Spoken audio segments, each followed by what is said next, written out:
Decía antes de irme a clase que cuando un musulmán, como acto de piedad, cuando un artista, un sabio musulmán copia un Corán, no lo hace tanto para que haya un objeto rico y de lujo con el que pueda entretenerse el personaje de Stephen Fry en V de Vendetta, para que lo tenga ahí con una copa de coñac.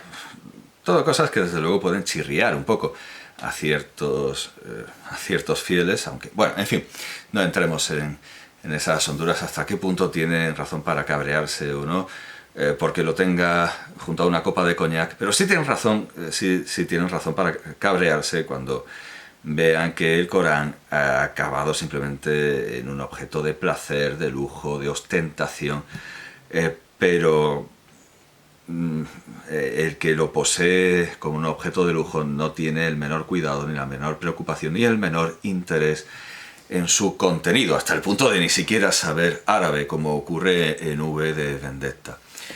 Quien copia un Corán no lo hace tanto para que Stephen Fry se entretenga viendo lo bonito que es aquello sin entenderlo, como para meditar en el Corán.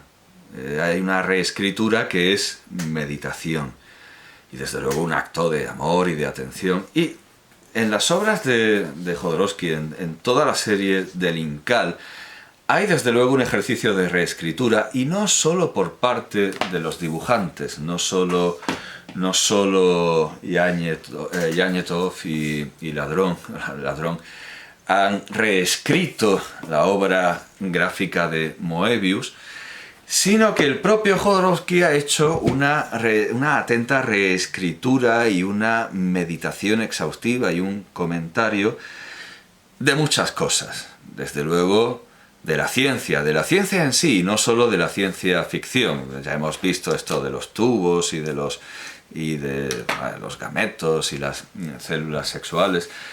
Desde luego, lo que puede considerarse exclusivo del folclore religioso, en realidad muchas veces es ciencia. En esos quistes que se le formaron a San Francisco de Asís puede que haya mucho más de ciencia y de un efecto psicosomático completamente explicable, no, desde luego, porque ese es el problema de la ciencia, que se cree que con hablar en griego ya se explica todo. A mí me sale un quiste, me sale un chalación en el ojo y ya está explicado. No está explicado, está traducido al griego, pero a mí no me has explicado por qué me sale un pequeño grano de granizo, que es lo que significa un granicillo, que es lo que significa chalación. Me lo has traducido al griego, pero no me lo has explicado. Cuando se dice que los estigmas y otros efectos maravillosos, milagrosos o prodigiosos tienen un efecto psicosomático, lo que me estás haciendo es traducirlo al griego, pero no me estás dando una explicación cabal ni completa. En todo caso, estás refiriendo algo que supuestamente es milagroso a lo físico, yendo a aquello que decía Spinoza de que nadie sabe lo que puede un cuerpo. Estás diciendo que efectos que supuestamente eran obra directa de Dios en realidad son obra del cuerpo, porque nadie sabe lo que puede un cuerpo. Y así con el miroblites, así con las aureolas, como descubren los aristos, y así con el clavo de carne que tenía San Francisco y tantas otras cosas. Cuando todo esto no son más que distracciones y lo que importa es ese hombre, esos huesos, ese hombre de carne y hueso y luego solo huesos que encontraron cuando buscaron en 1818 a San Francisco de Asís. Hay mucha ciencia, porque sin ciencia no podría hacerse ciencia ficción, eso es evidente. Pero más que una meditación sobre la ciencia y sobre nuestros fluidos y tejidos, hay desde luego una meditación sobre la ciencia ficción y sobre la literatura. Heinlein quería llamarla literatura especulativa más que de ciencia ficción, y podríamos llamarla sencillamente, es también un término que la engloba, es un término más amplio, preferido por todos. Desde luego ahí está Jorge Luis Borges y ahí está Caillois. Literatura fantástica. La escritura de todo el Incal es una reescritura, es más que una escritura, es una reescritura por parte de Jodorowsky, por parte de Alejandro Jodorowsky, de la literatura fantástica desde sus orígenes más remotos a nuestros días, pero especialmente de la literatura fantástica, más allá de Luciano, más allá de Voltaire o de Swift, más allá de todos estos autores, aunque por supuesto está la sátira de Swift y también esa especie de psicofantasía o de psicociencia ficción que está en Swift, en el pasaje en el que un historiador habla directamente con los personajes de la antigüedad. Y por supuesto están los sabios de la puta, que tienen mucho que ver con algunos momentos concretos del Incal, aunque también se pueden referir a películas mucho más a obras mucho más recientes como Zardos, que también reescriben. Pero ante todo, creo que hay una reelaboración axial, central, nuclear, de la literatura fantástica alemana, empezando por Hoffmann, y ahí tenemos esas ratas, como en Cascanueces y El rey de los ratones, ahí tenemos esas ratas que recuerdan a Hoffmann, sin duda alguna, y por supuesto esa reescritura de la literatura fantástica alemana llega hasta Metrópolis, que es crucial para entender la arquitectura del jodoverso. También hay naturalmente muchos elementos absorbidos casi de manera simultánea, de manera coetánea por Jodorowsky y Moebius en México, que nos remiten a la literatura fantástica y a los ensayos de alguien que sí que era mucho más partidario de las drogas que Jodorowsky, que es Aldous Huxley. Es una reescritura de la ciencia, es una reescritura de la ciencia ficción o literatura fantástica, y desde luego que es una reescritura de la mística y de las grandes tradiciones religiosas, incluso tradiciones esotéricas un poco inventadas, un poco truchas, pero que Jodorowsky acepta, admite, como el tarot, que fue también muy estimado por los surrealistas, hasta el punto de que hicieron su propio tarot surrealista con personajes como Pancho Villa o el Marqués de Sade. El tarot también me parece demasiado reciente como para considerarlo una gran tradición filosófica, es decir, el tarot interpretado no como juego, sino como algo que nos pueda decir... Yo creo que no nos puede decir nada, desde luego, de nada. Todo lo que nos diga el tarot nos lo decimos nosotros mismos, y eso ya lo aclaraba y explicaba muy bien Concepción Arenal en un texto que leí recientemente, pero esa parte no la cité. Concepción Arenal se preguntaba a quién pregunta el que pregunta a las cartas. A las cartas no, porque no le van a decir nada nuevo. Al que se las echa tampoco, porque sabe tanto como él. A quien pregunta, decía Concepción Arenal, es a su propia locura. No obstante, por supuesto que al tarot, como a cualquier otra cosa, se le puede dar un significado profundo y establecer un sistema de misterios y arcanos como el que Jodorowsky se monta en la montaña sagrada antes de arrepentirse y decir no debería haber hecho mi propio tarot, porque el tarot ya es una cosa muy bien hecha. En fin, efectivamente Jodorowsky reescribe el tarot, y eso no es algo que yo le pueda alabar en absoluto, pero reescribe también las tradiciones cristiana, budista. Hay un Buda gigante en esta escena con las momias de San Francisco de Ácido, etc. Reescribe la tradición cristiana, la tradición judía, cabalística, la tradición budista y tradiciones más antiguas, e incluso alguna que otra que le vendrá diluida en otras religiones y ni siquiera se habrá dado cuenta. Es esa prisca filosofía, esa filosofía perennis de la que tan partidario era, desde luego, ya que lo hemos mencionado, Huxley.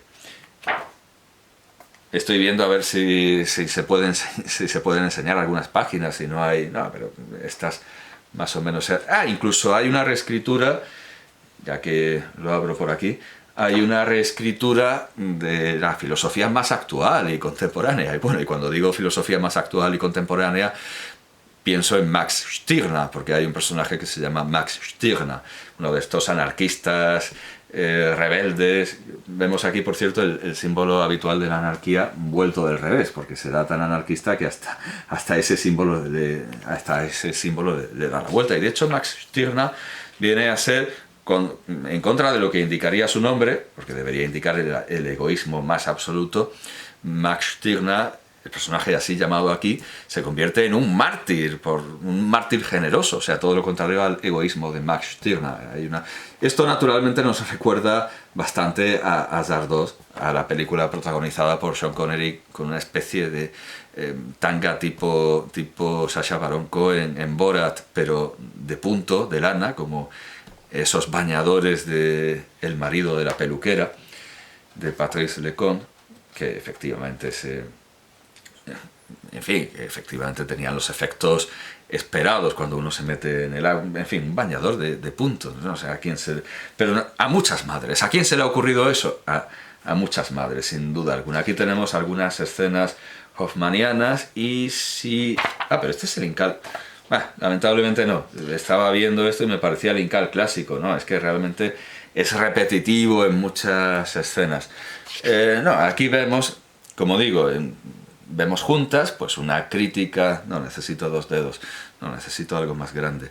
Bueno, sí, aquí vemos una de estas críticas de Jodorowsky a los excesos sexuales. Estoy tapando los pezones, y esa parte con ratas que recuerdan a Cascanueces y a la literatura fantástica de Hoffman. Como digo, esto no solo es escritura, sino que, visto en profundidad, es una reescritura de reescrituras y un redibujo de dibujos previos. Y a su vez, claro, si nos vamos al Incal original, es que, claro, los que adaptan, los que continúan o establecen un contexto previo a la obra de Moebius, tampoco parten solo de Moebius, y el propio Moebius no parte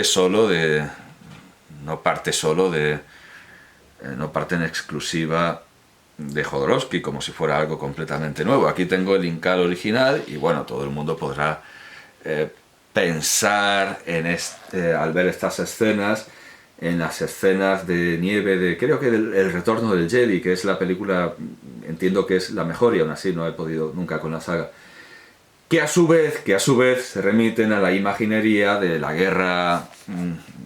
Segunda Guerra Mundial, incluso más que la guerra ruso-finlandesa. Este tipo de escenas en general parten de los equipos de invierno de los soldados alemanes, al igual que estos hombres del desierto, parten literalmente de uniformes y aditamentos que podíamos ver en la revista Signal. O sea, parten de la estética nazi. Esto, por ejemplo, ¿verdad? Por abrir la página, por abrir cualquier página y ver que tiene una influencia, como no podía ser otra cosa, histórica, porque la imaginación necesita imágenes, que es algo que no entendía Lolo Rico, o sea, quienes llevaban el programa La Bola de Cristal, tenían una sección permanente en la que decían que había que apagar la tele para tener más imaginación. ¿Cómo se puede tener más imaginación sin imágenes? Es preciso beber de las imágenes. La imaginación es la reelaboración, la reescritura de unas imágenes ya conocidas. Si uno no tiene imágenes, dibujará un elefante como lo dibujaban nuestros autores medievales. A alguien le puede parecer muy imaginativo el ver una especie de caballo con una manguera y decir que eso es un elefante, pero en realidad lo que está haciendo es trabajar con otras imágenes previas, solo que dentro de un imaginario más pobre, porque efectivamente para ellos el elefante era como un caballo con un tubo. Tenían la imagen del caballo y tenían la imagen del tubo. O sea, realmente no se puede ex nihilo fecit. Nada se ha hecho nunca de la nada, nada puede salir de la nada. Hacen falta imágenes para imaginar. Y me parece una buena idea, una muy buena idea, esto de cambiar lo audiovisual por lo multimodal para poder meter aún más imágenes, las imágenes del cómic. Y ya lo digo, quizá quizá no mandaría a leer el Incal ni siquiera a alumnos universitarios. Una vez mandé a alumnos universitarios de un curso de posgrado, les mandé ver la montaña sagrada, pero como actividad voluntaria. Era un curso sobre hermetismo, alquimia y magia, creo, organizado por el grupo Hermecate de la Universidad de Granada, y les mandé como una actividad complementaria ver la montaña sagrada y escribir un comentario. Lo hizo muy poca gente,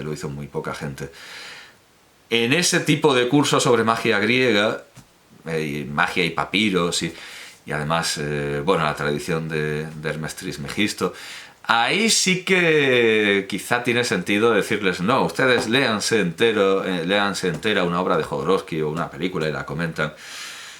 En general, quizá una obra completa de Jodorowsky y ya una saga de sagas, a lo mejor ya es pedir mucho. Pero algún fragmento sí que podría ser adecuado, y desde luego me parece perfecto que podamos mandar cómics, porque la imaginación se va a perfeccionar, no se va a embotar como creen los enemigos de la televisión, la caja tonta y los tebeillos. No, si la imaginación se ha embotado aparentemente, con la televisión y los tebeillos, es sencillamente porque quienes la usaban veían siempre lo mismo, como ahora en los grupos de WhatsApp, solo ven el meme de la tía Frasquita y el otro meme del cuñado Ambrosio, del cuñado Antonio. No, Ambrosio es un nombre demasiado original, esa gente se llama Antonio, no se llama Ambrosio. Se están perdiendo los nombres griegos, tan frecuentes en los pueblos, porque era el santo del día y era lo que se ponía. Aunque así se hiciera cultura, ¿verdad? Y se introdujeran nombres griegos.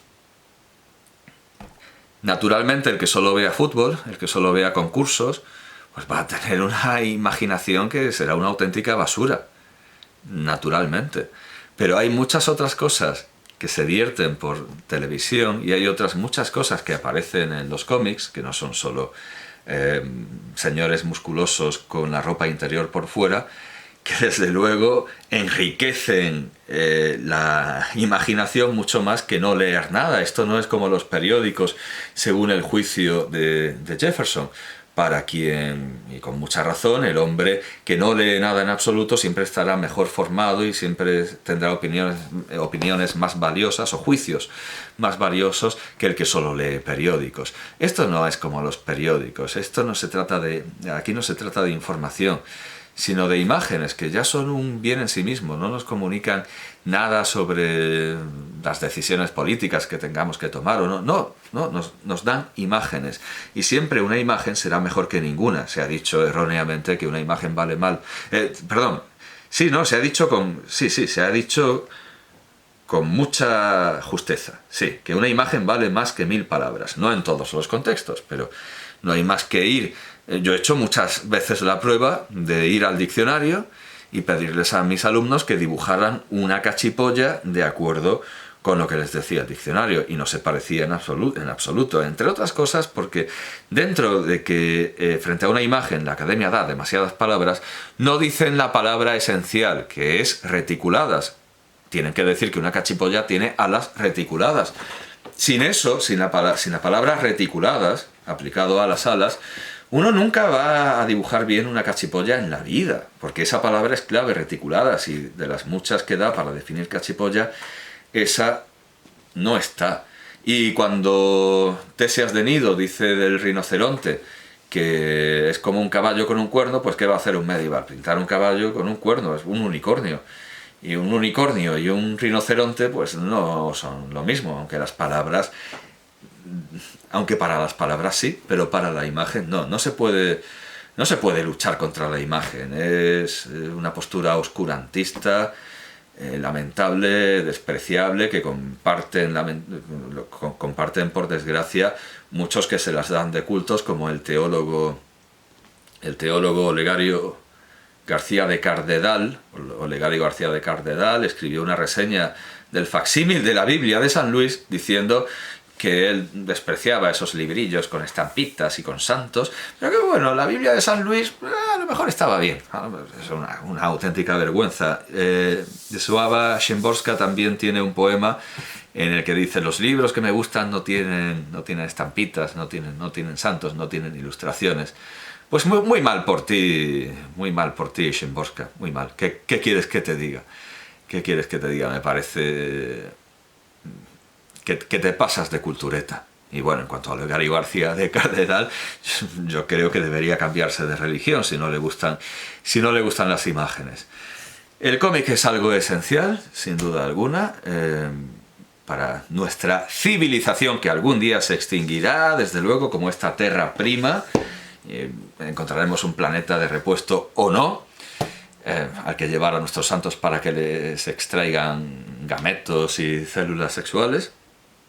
Y el Incal es una obra maestra, una de las cimas, una de las joyas de la historia del cómic, junto a Hergé, junto a Franquin, junto a... bueno, no hagamos una lista ominosa por exclusiones y por presencias dudosas. Yo creo que se puede decir que Moebius, cuando trabaja para Jodorowsky, y Hergé y Franquin, son autores. Estoy pensando en El Pequeño Nemo, estoy pensando en los chicos Katzenjammer, donde sale Zipizape, estoy pensando en Escobar.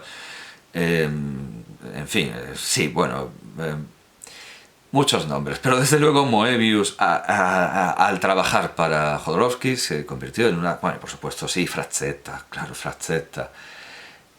Vale, de acuerdo, de acuerdo. Otro día hacemos el canon de clásicos, pero por supuesto que el Incal está en ese canon y no creo que nadie lo vaya a discutir, a pesar de que se le pueda discutir su originalidad precisamente por ser reescritura de tradiciones religiosas, esotéricas, filosóficas, científicas, de ciencia ficción, narrativas, cinematográficas, etcétera, etcétera, etcétera.